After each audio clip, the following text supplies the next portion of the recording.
Welcome to this video on income taxes. The following topics are covered in this lecture. First, we define income and go over the income tax components. Next, we evaluate income tax according to the measures we established in the video on government revenue. The fourth topic assesses income taxation at the state level. And last, we discuss some aspects of corporate income taxes.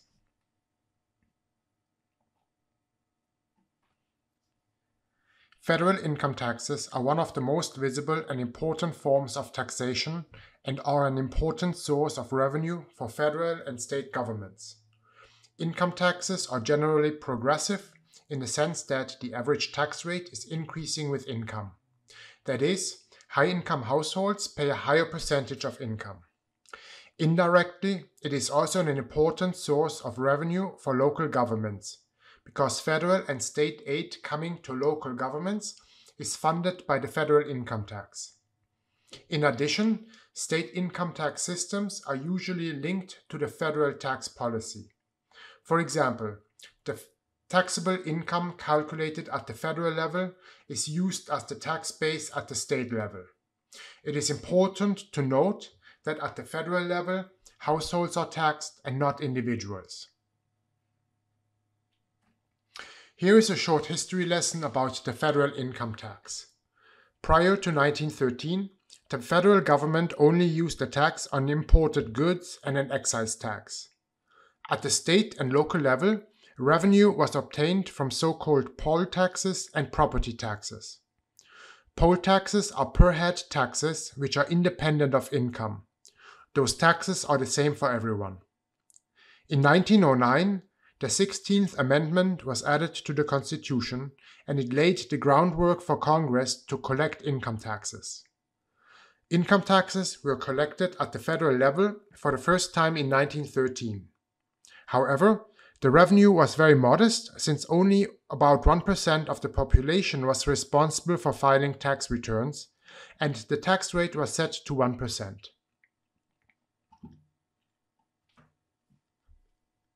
Here are some statistics for the 2020 tax year. You have the number of returns on the horizontal axis, and you have income on the vertical axis. You can see that a little bit over 5 million households do not have an income. To be specific, no adjusted gross income, and we cover what that is later in the video. So 5 million households do not have an income, and that about 10 million households have an adjustable gross income of $1 between $1 and $5,000. There are advantages and disadvantages associated with income taxation. On the advantage side, we have the tax as a good measure of ability to pay, which is one of the evaluation criteria we looked at in the past. You can easily adjust the income tax to individual circumstances. We will soon see how this is done. The income tax has a good tax yield in the sense that if income is increasing, for example due to higher economic growth, then this results in more tax revenue. And third, the income tax has a very broad tax base, essentially all the personal income in the United States, and thus you can have relatively high amounts of revenue at socially acceptable rates. But there are also some disadvantages associated with the income tax. There are economic effects because it discourages savings and investments, because revenue from those are taxable. In general, there is also a disconnect between the taxes paid and the public services received. For example, there is much more direct and visible connection with the property taxes which are spent in your community.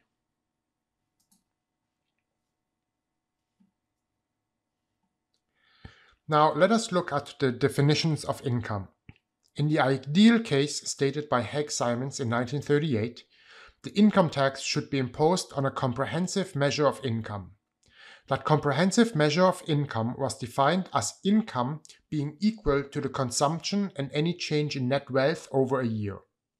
In the current tax system, the income sources that are included are wages and salaries, rents, interest income, dividends, and realized capital gains. Some income sources are not included, even though they should be included according to the Haig-Simons definition. Those income sources are fringe benefits on earned income, gifts, or unrealized capital gains.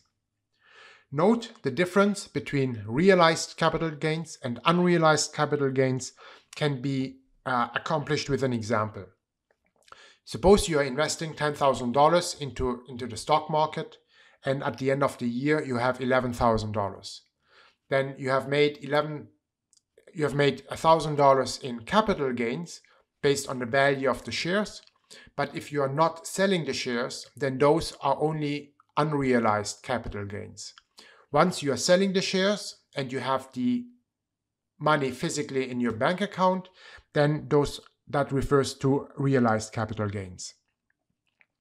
Interest payments you receive from state and local government bonds are also not taxable. This allows state and local governments to borrow at a lower rate. For example, if a corporate bond pays 8% interest and the marginal tax rate is 35%, then the equivalent tax-free rate for the local or state bond is 5.2%.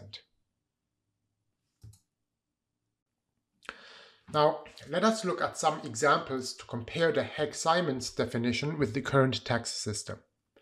In the first case, we have Cullen, who owns stock that increases in value by $10,000 over the year. However, at the end of the year, Cullen does not sell the stock. According to the Haig-Simons definition, that should be considered income. However, in the current tax system, those are unrealized capital gains and hence are not taxed. In the second case, we have Dina, who lives in a house that she owns, and she consumes the services of the house, in the sense of having a roof over her head. According to the Haig-Simons definition, the consumption of housing services should be part of the income.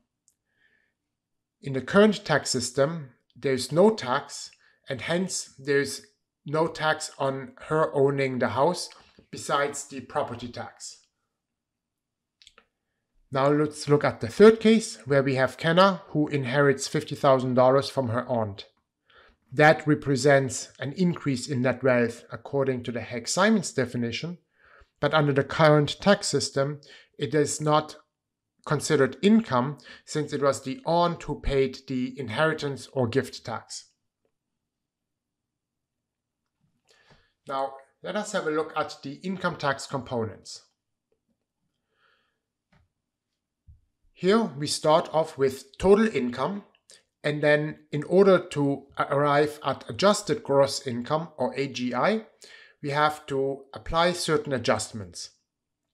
Next, once we have the adjusted gross income, we can apply itemized or standard deductions as well as personal exemptions in order to arrive at the taxable income. And it is actually the taxable income that is going to determine your tax liability based on the tax rates as well as the tax brackets. Now we are also going to talk about tax credits, which are basically amounts of money that you can directly deduct from your tax liability, and those are very powerful incentives that the federal government can use to achieve certain goals.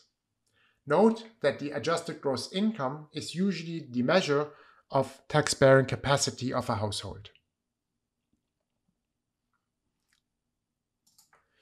Now, the adjustments made to the total income in order to calculate the adjusted gross income are the following. First, you can deduct retirement contributions because the federal government encourages retirement savings. So any contributions that you are making to the individual retirement account, the IRA, would not be part of you can deduct that from your total income. Some, but not all, transfer payments are also deducted from your total income to arrive at the adjusted gross income. For example, if you are receiving food stamps, this is not considered income and is going to be deducted from your total income. Basically, this avoids unnecessary transactions between the government and the households. So for example, it does not make sense to assist low-income households with transfer payments and then subsequently tax those households for those assistances. There are some exceptions. So for example, unemployment benefits are fully taxed, since those are not targeted to low-income households. There are also other adjustments, such as alimony payments, job-related moves, student loan interest, and also self-employed health insurance payments, since corporate health benefits are not taxed. And last, as mentioned before, interest which you have received from state and local government bonds are also not taxed. Once you have the adjusted gross income, you can then use standard or itemized deductions. Standard deductions is basically a fixed amount that every household can deduct from their adjusted gross income in order to arrive at the taxable income. But there are also itemized deductions, and usually those can be categorized into 3 groups. First, if there are expenditures that are outside the control of the household, then those expenditures can be deducted from the adjusted gross income. For example, state and local income and property taxes, losses from casualty or theft, as well as medical and dental expenses. Note that the medical and dental expenses, as well as the losses from casualty and theft, have to be above a certain percentage from the AGI in order to be itemized deductions. There are also expenditures which the federal government encourages households to do. So for example, here we have charitable contributions, which are tax-free, and also the home mortgage interest payments on first and second homes. Basically here, the government wants to encourage the purchase of a home. You can also deduct certain job-related expenses, such as continued education, union dues, work uniforms, etc. Here, the justification is that those job-related expenses are actually increasing the income and hence are increasing the tax revenue by the federal government when it imposes income taxes. There are also personal exemptions, and those personal exemptions are applied as flat amounts for each person in the household. So remember that before, the household is taxed and not the individual person. Now here, with the personal exemption, basically it serves as an adjustment for family size. Personal exemptions also remove many low-income families from the tax system. This is the reason why on the graphic, on the statistics we have seen before, there are over 5 million households that do not have an adjusted gross income. Those deductions and exemptions also adjust for the ability to pay of individual taxpayers' circumstances, and hence they serve as an improvement in horizontal and vertical equity. Now, tax credits are a very powerful tool to achieve certain goals of the federal government. Basically, how tax credits work, that you can deduct tax credits directly from your tax liability. So for example, the government wants to stimulate certain private activities like home energy conservations or childcare, or for example also the purchase of an electric vehicle. Then if there's a tax credit of, say for example, $5,000, that means if your tax liability is $10,000, you can deduct the $5,000 directly from your tax liability. Here we have mentioned this before in the video on government revenue. We have to differentiate between the average tax rate, which is the tax liability divided by the taxable income, and also the effective tax rate, which is the tax liability divided by the adjusted gross income. Now let us go through some personal income tax example. Now consider that we have 2 families of 3 people and they're filing jointly. So here you have family 1 and you have family 2. And then here you have also the various income sources from those families. Now first, let us have a look of what is actually taxable and what is not taxable. So here we have salary. So salary is certainly taxable. But those families also have interest income on corporate bonds and municipal bonds. And we have seen that municipal bonds are not taxable. So here the corporate bonds are taxable, but the municipal bonds are not. Okay. And then everything else is also included in the income. Okay. So we have the yes, and everything else will be included in the income. So consider here the tax schedule, which has the marginal tax rate, and then also it has the lower limit and the upper limit. And for ease, I have also included the total tax liability if you are if you are filling out this tax bracket. So for example, if you are earning exactly $68,000,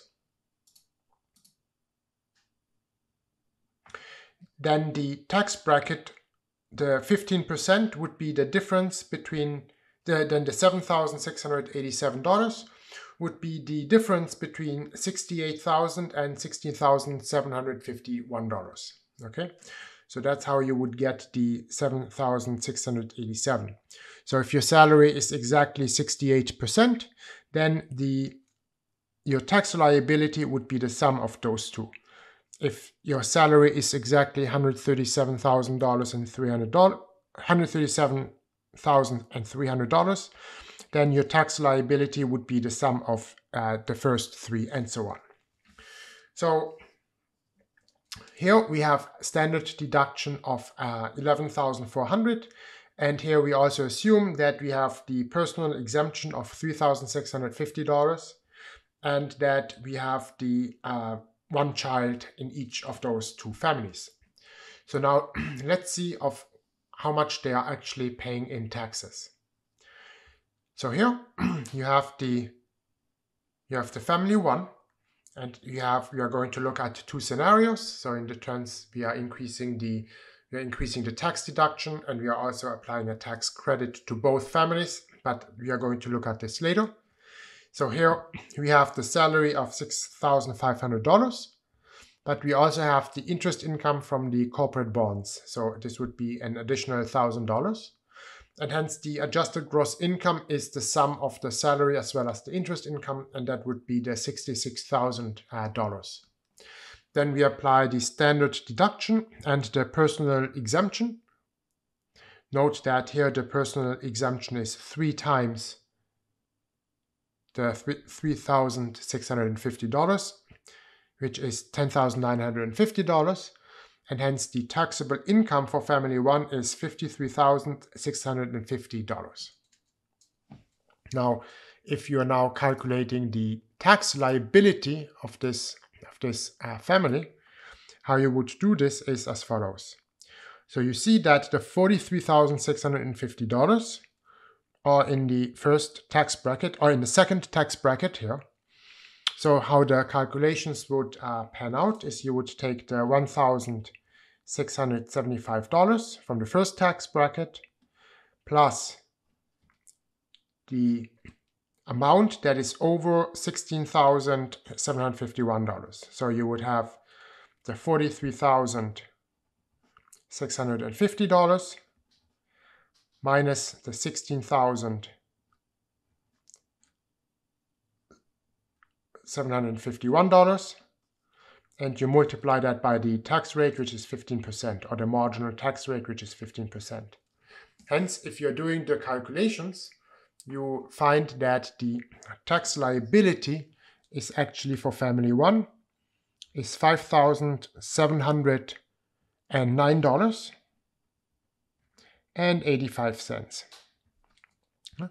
When you do the same for the family two, here you have the income that is the adjusted gross income is $166,000, and then you also have the standard deduction and the personal exemption, and hence the taxable income is $143,650. This would be in the fourth tax bracket.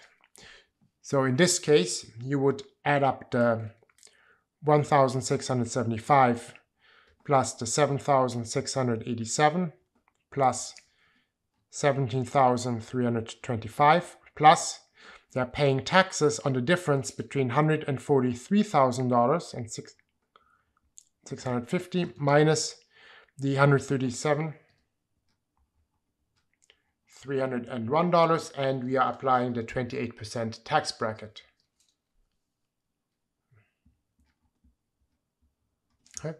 So in this case, the family is actually going to have a tax liability that amounts to $28,464.82.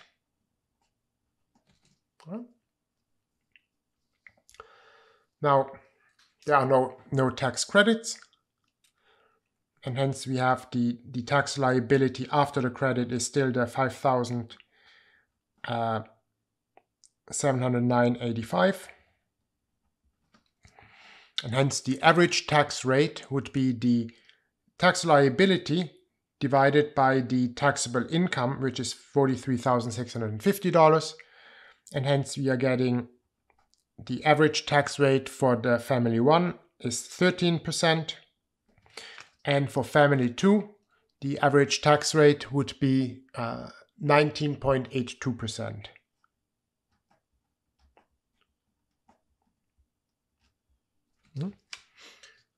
And then we have also the effective tax rate, which is the tax liability divided by the adjusted gross income. So that would be 8.65%. And then for family 2, that would be 17.15%.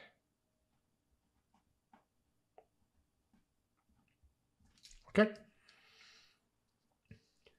So you can see that although, and we have seen this in previous videos, that although family 1 is in the tax bracket of 15%, their average tax rate is less. And the same is true for family 2. Although they are in the 28% tax bracket, they are only paying, they're paying less than 28%. Okay. Now you can here look at policies. For example, you can think about, well, what happens if we are increasing the deduction from $11,400 to $12,400. Okay. So this would be the $12,400 for family 1, $12,400 for family 2. And what you then do is you would simply redo the calculations, and you would see that the tax liability for family 1 is now $5,560. And now note that here I am rounding to the nearest integer amount, and that would actually reduce the average tax rate slightly from 13.8% to 13.04%.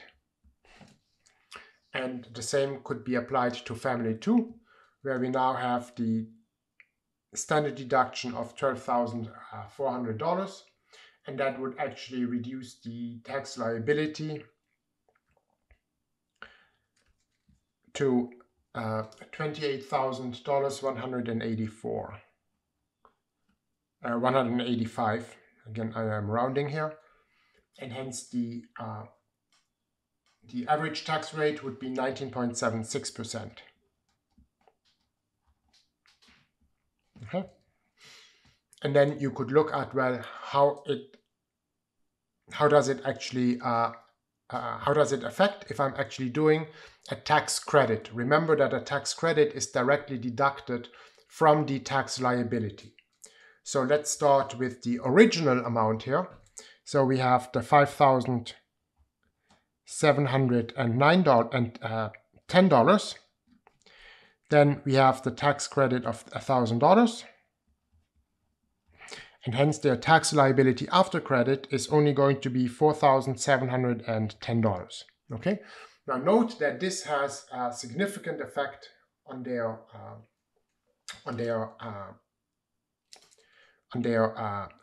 average tax rate, because now the average tax rate is actually the 4,710 minus divided by the taxable income. Okay, and hence the new average tax rate is not 13% but 10.8%. Okay, and the effective tax rate would also decrease from 8.65% originally to 7.14%. Okay. And for the second family, you would see that now you have with the tax credit, when you do the calculations, you will see that the new average tax rate is 19.12% and 16.55%. Note that from a percentage point perspective, the tax credit has a bigger impact on the lower income family, because you have the $1,000 represents a much larger share of the tax liability for them than the $1,000 for the high income family. Okay, so this is how you would fill out the personal income tax in a very simplified form.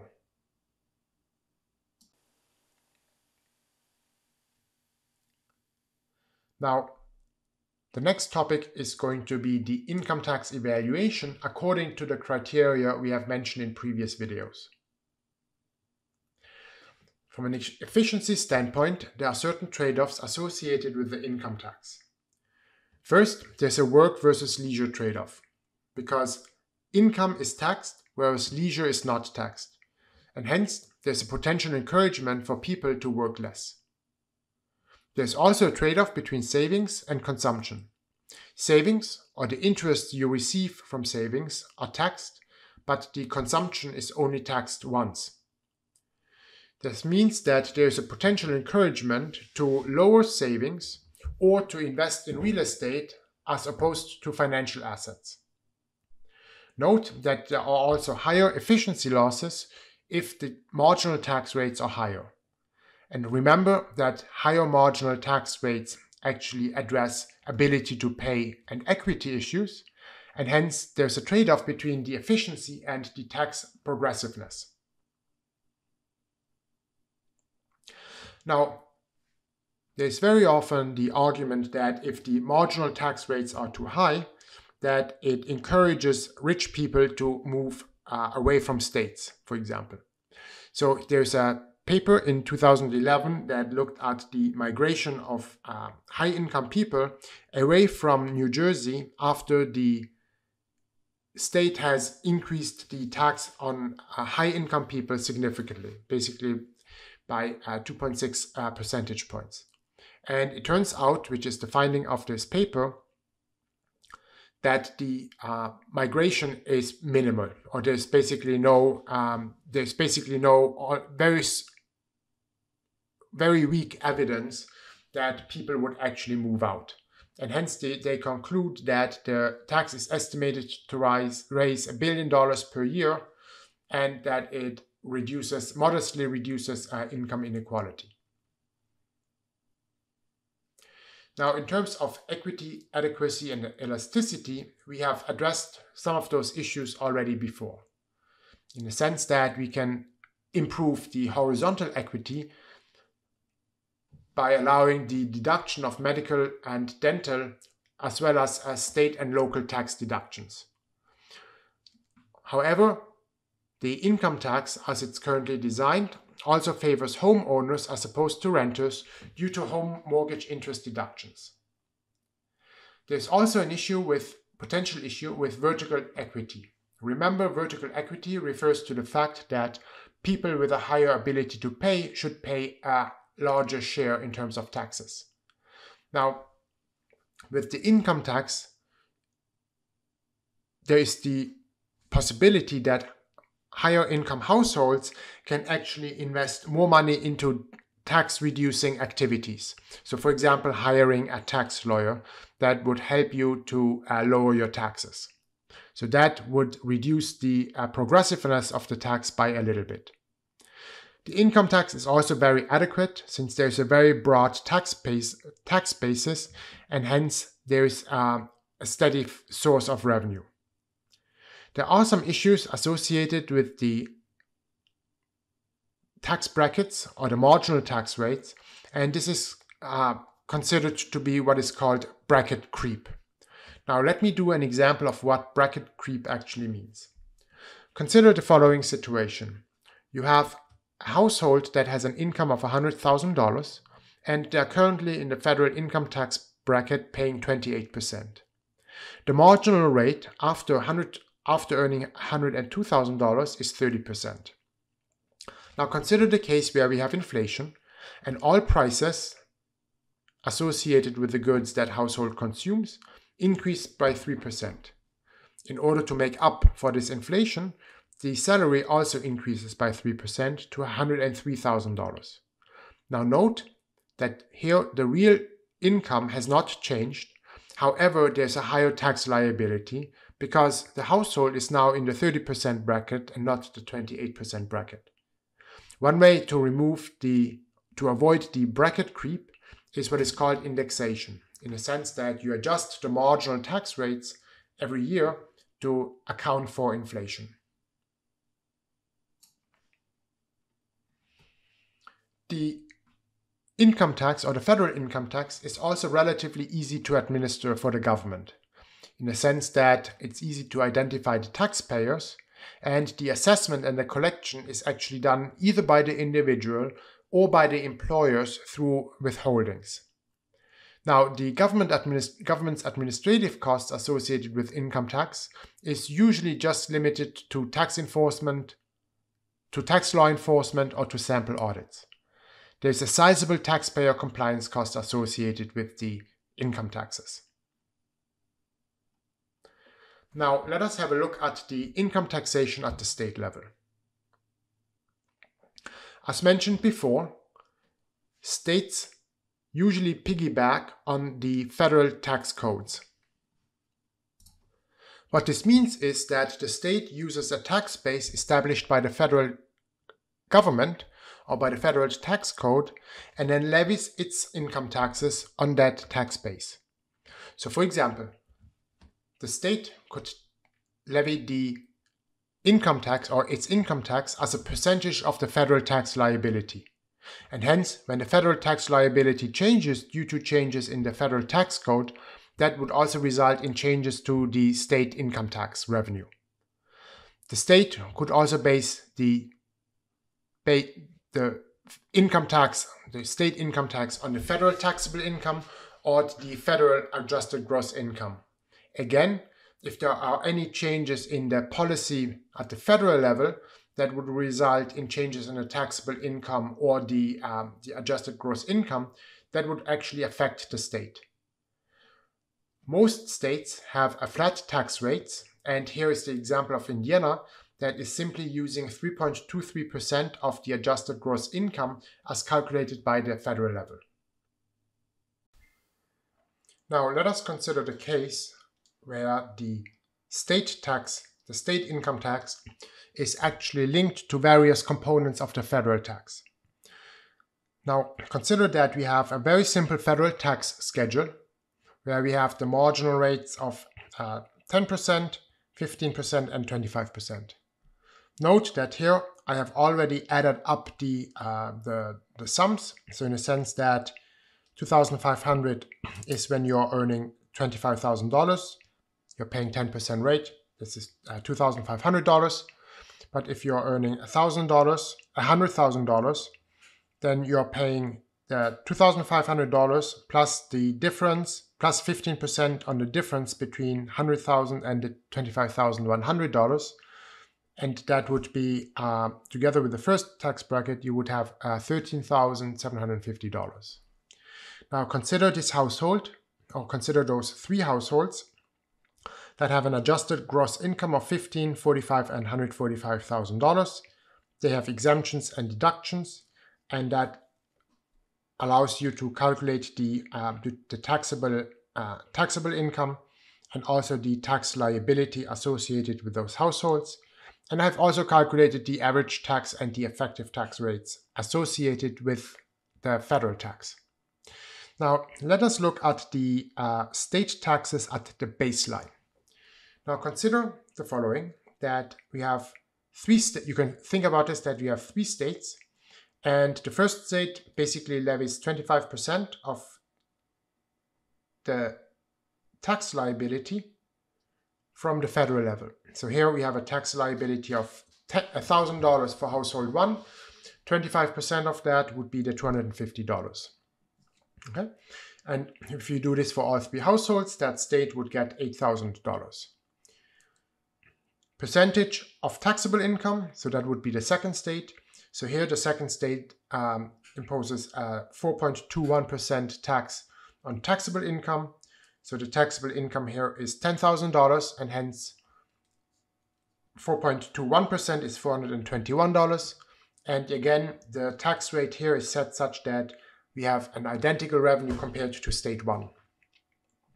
And then for case 3, we have the state tax or the state income tax set to 3.9% of the average adjusted gross income, or the $15,000.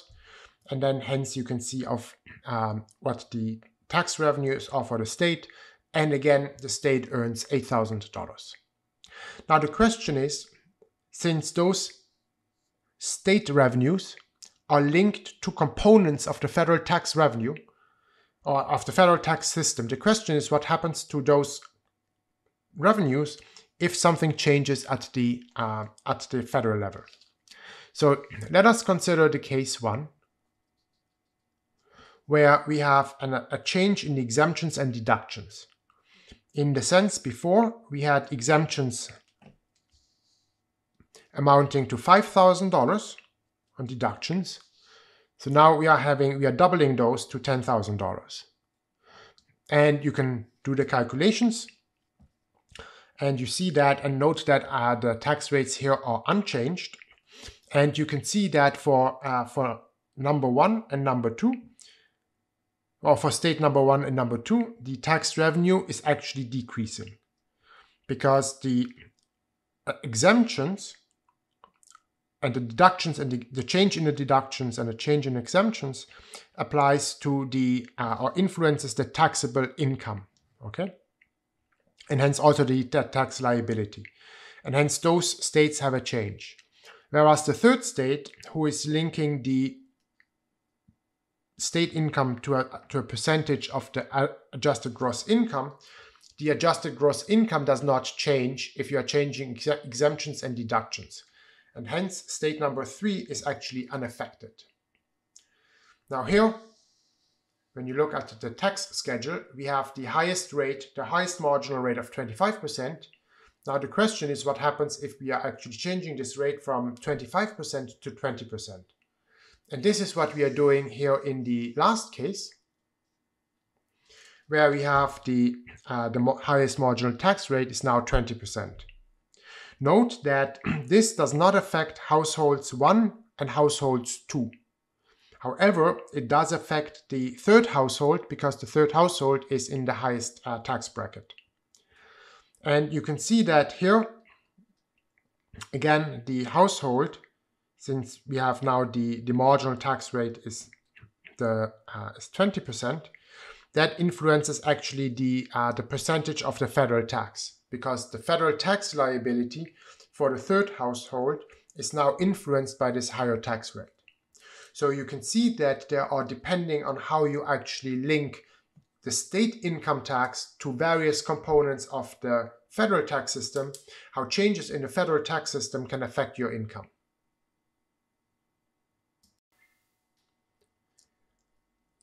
Let us now look at reciprocal deductibility. So what this means is that you can deduct federal taxes or state taxes from each other. And so let us first look at the base case. And before we do this, let us actually do the setup here. So we have the setup of taxable income. Let's call this M of $60,000.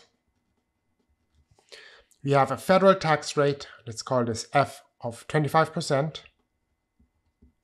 and the state tax rate is 5%. So now let us do the simple case where you cannot deduct the state from the federal tax and vice versa. So here, in terms of the tax liability, call this tax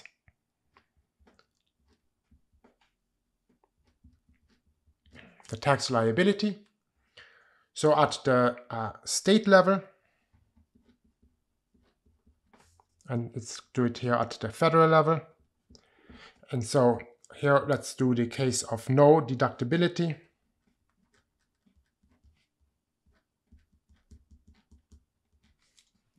So now what this means is that you are simply paying the taxes according to this schedule. So for the state, you have the 60,000 times the 5%, which means that you're paying $3,000 in state taxes. And at the federal level, you are multiplying the 25% times the 60,000.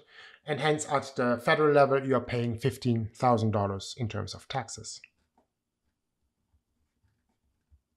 Okay. So this is pretty straightforward. Now, what happens if you can deduct state taxes from the federal level?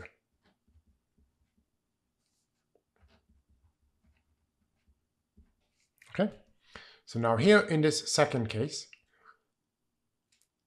we are still having $3,000 at the state level, but now we can deduct those $3,000 from the federal taxes, which means that we basically have the $60,000 minus $3,000 times 0.25, and that leads to a tax liability of $14,250. Okay. Now, of course, since you can now deduct state taxes from federal taxes, your federal taxes decline from $15,000 to $14,250. Okay. And the general formula to calculate the federal taxes when you can deduct state from federal would be the federal rate times 1 minus the state rate times income. Okay, so here in this case, this would be the 0.25 times 1 minus 0.05 times the income, and you would get the 40,250. Now, where the equations become a little bit more tricky is if you can deduct the taxes from each other.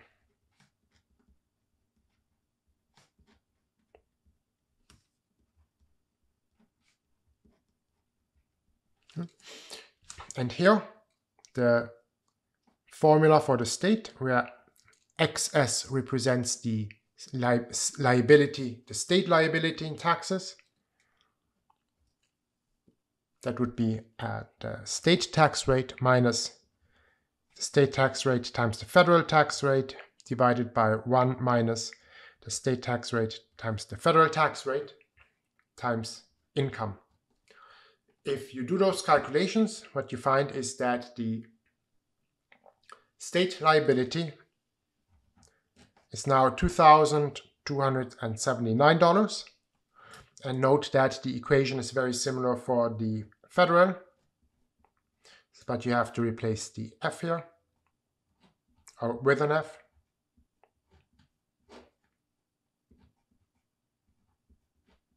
And if you do those calculations, then you see that now the federal liability is $14,430.